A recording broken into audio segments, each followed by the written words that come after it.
Hello, my name is Blake. Welcome. Today I'm bringing you my last bit of end of the year content, and those are the Bookish Awards for 2024. Now, I have already made best and worst of list for 2024, but I really wanted to make this video in the hopes of spreading the love and shining a spotlight on some of those books that didn't quite reach the best of list. And so here I'm going to be going through some categories, and all of these books are books that I enjoyed. I gave all of these 3 stars or higher. And I really just wanted to hopefully convince somebody to read these or to encourage some discussion. I really enjoyed these and I'd love to talk about them. And some of these I feel like just have not gotten enough love, so I hope that I can give them some more love here. Starting with my best of categories here, I have Best Dressed. And these are most beautiful books that I read in 2024. Adventures of Amina al-Sarafi, Where the Dark Stands Still, and The Hedge Witch of Foxhall. And the winner is The Adventures of Amina al-Sarafi. I have never seen a book with like this color combination before, and it's so vibrant. I want to own it and display it everywhere. I would put this up on my wall. So I just love this cover and the art style. Next up, I have Best YA. I don't read YA very often anymore, but I did read a couple of really great YAs this year. And the nominees are Where the Dark Stands Still, The Hedge Witch of Foxhall, and Iron Widow. And the winner is Where the Dark Stands Still. And this book is just the perfect combination of everything that I love. It's cozy, it's got cottagecore feelings, it has found family, there are spirit cats and ghost dogs. It's just everything that I really love in a book. It really just ticked a lot of boxes for me. And next up, I have Best Horror. And I actually read a couple horror books this year, which is rather unusual for me. A lot of these are more fantasy-leaning horror, but there are a couple of sci-fi horror and just straight-up horror in here as well. And the nominees are The Hollow Places by T. Kingfisher, Into the Drowning Deep by Mira Grant, The Hacienda by Isabel Canis, and The Shadows by Alex North. And the winner is Into the Drowning Deep by Mira Grant. This book was such an immersive reading experience for me. I read the physical copy and I listened to the audiobook at the same time, and it does have that mixed media format, and it just really felt so real. And this feels like the type of movie that I would watch. I really want it to be adapted. Parts of this reminded me of Jurassic Park, and I just had an amazing time with this reading experience, and I feel like that's why it edged out just a little higher than some of these other ones, because I read a lot of really great horror this year. Next, I have Best Fantasy Romance, and this is a category that I initially wasn't planning on including because I read a lot of fantasy romance last year that I did not like. However, I did have 3 that I did enjoy. I gave them 3 stars and higher, and I had a relatively fun time reading them. And those are The Crimson Moth by Kristen Cicerelli, Four Broken Blades by May Corland, and Iron Flame by Rebecca Yarros. And the winner is The Crimson Moth. And I just love this book. It was so fun. We have a witch and a witch hunter, and they're trying to date each other, and they're trying to trick each other. It was just like on the edge of my seat the whole time. I was waiting for their secrets to be revealed. I was very nervous. I was excited. And I just couldn't wait to watch, the chaos unroll between these 2 characters. Like, I was just waiting for it. And there was, of course, a massive cliffhanger. And the sequel is coming out this month, so I'm very excited about that. Next up, we have the best setting. Nothing makes a book for me quite like a setting. I love settings. I love feeling like I'm really immersed in a world. I'm very much a visual reader, and I really want to feel like I am part of that world. So I love lots of descriptions. I love all of the details that they want to give me. That is incredible for me. And 3 nominees here I have are The Hollow Places by T. Kingfisher, The Gods of Weirdwood by R.J. Barker, and The Tainted Cup by Robert Jackson Bennett. And best setting goes to The Tainted Cup by Robert Jackson Bennett. This one was such a weird one. I had a hard time choosing a winner for this category. All of these settings were good, but I feel like this one is the one that showed the most promise. It was very weird. It was definitely a genre bender. We had a lot of elements to this setting that we haven't fully had explained yet, and I do want to experience more of this world, and I keep thinking about it. So that's ultimately why it's won this category, because I'm still thinking about this world. Next, I have Best Female Character, and the nominees are Blood Over Bright Haven's Siona, Emily Wilde from Emily Wilde's Map of the Otherlands, and Iris Winnow from Divine Rivals. And the winner is Siona from Blood Over Bright Haven. Siona is such a complex character. She is incredibly unlikable. She's very pretentious, very arrogant. She's very hypocritical. And she is definitely not a nice person. But there were moments in this story when I was rooting for her. But then there were also moments when I was actively hating her. And there were a lot of moments when I wasn't sure if she was going to do the right thing or if she was going to do the good thing. And I felt like she was a really morally questionable character, and I loved reading from her perspective. And next up, we have Best Male Character. And the nominees are Roman Kit from Divine Rivals, Patroclus from The Song of Achilles, and Cole Shivers from the First Law Standalones. And the winner goes to Cole Shivers from the First Law Standalones. I read The Heroes and Red Country and the First Law short story collection this year, and Cole Shivers has quickly become one of my favorite characters.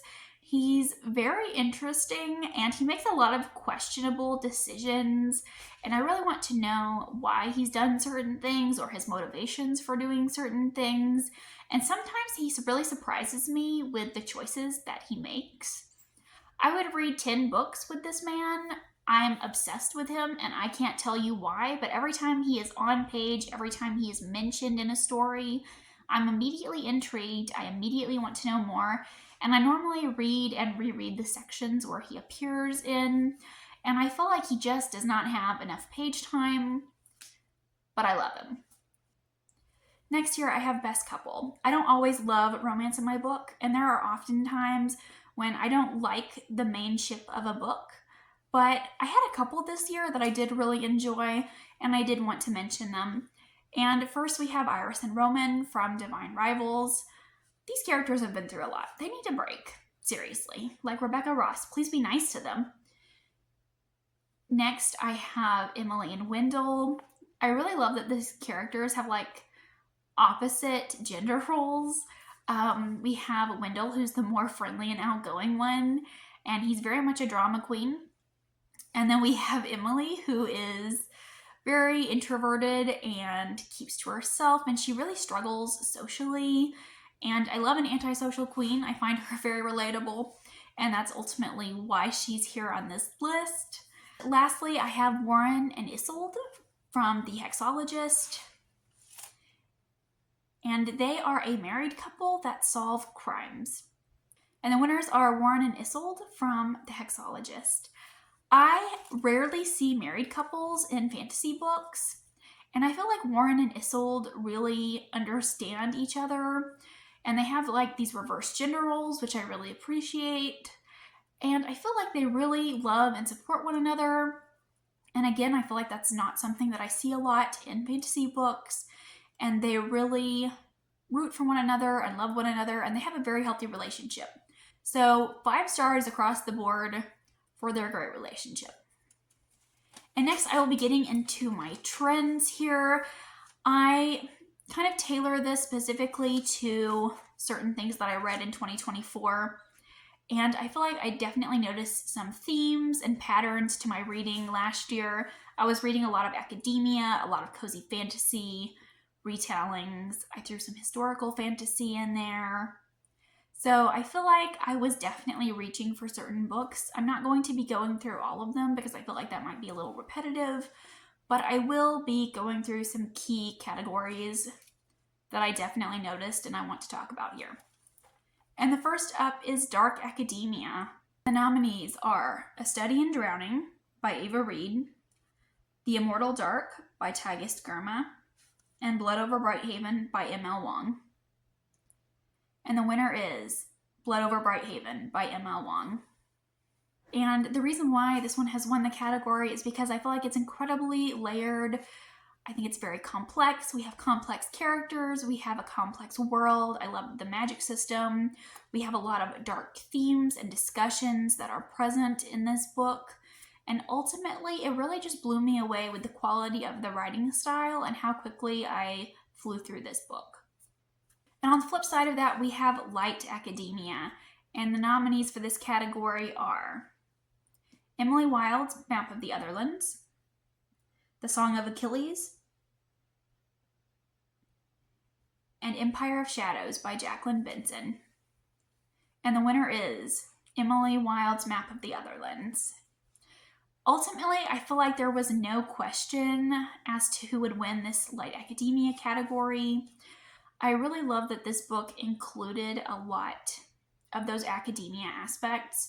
I feel like a lot of academia stories that I read are more for the vibes and the trends of academia, but we don't really explore the academia nature or the setting, and I always find that disappointing, but that's not the case here.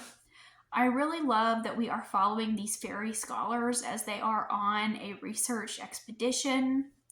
I loved the researchers and the scholars that we encountered in this. I love that it's written in the format of journal entries, and I do love that we are actually studying Fae within this book.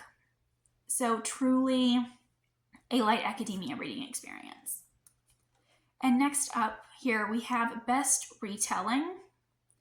I read a couple of these this year, but these were the three standouts, and those are The Seventh Bride by T. Kingfisher.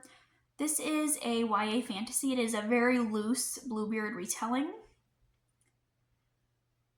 We have The Song of Achilles, which is, of course, a Greek myth retelling. And then we have The Bright Sword by Lev Grossman. And this one is a King Arthur retelling, or rather a reimagining of what would happen after Arthur is gone. And the winner here is The Song of Achilles by Madeline Miller. I was not thinking that I was going to enjoy this one as much as I did. I have never liked the story of Achilles. I've never liked Achilles as a character. But I feel like reading the story through the perspective of Patroclus made me have some kind of new insights to the story, and I do feel like I have a newfound appreciation for Achilles. I still don't like him, but I feel like I understand him a little better. For this next category, I have Best Dark Forest. I read a lot of dark forest, dark cottagecore stories this year. It kind of surprised me. I had a lot, and I narrowed it down to 4 nominees here. And those nominees are Where the Dark Stands Still, What Feasts at Night, The Butcher of the Forest, and The Gods of Weirdwood. And the winner is The Gods of Weirdwood by R.J. Barker. And ultimately, I picked this one. While I loved all of the forest, I feel like this is the one that I was most intrigued by. We have this ancient forest, and there are forests within forest, and they intercommunicate with each other. And there are ancient gods that rule this forest and creatures. It is truly a fantasy forest. Like, there are monsters and creatures. It's very Lovecraftian in some aspects. We have like a lot of eyeballs and tentacles in the forest, and we have these ancient carvings, and we have our main character who can communicate with this forest. It was giving me Avatar Blue People Avatar vibes, and it all felt very cinematic in scope. But ultimately, I feel like these are all really great stories if you're looking for a dark forest. Next up, I have Most Read Author, and I have 3 nominees here. I have Bernard Cornwell, which I read 2 books for, and the Saxon Tales. Joe Abercrombie, who I read 3 books by, and T. Kingfisher, who I read 4 books by, and she is obviously the winner. T. Kingfisher has a massive backlist, and they write in a lot of different genres. I feel like their stories are so interesting, and they just have a way of pulling me in, and I love just how they dabble in different genres.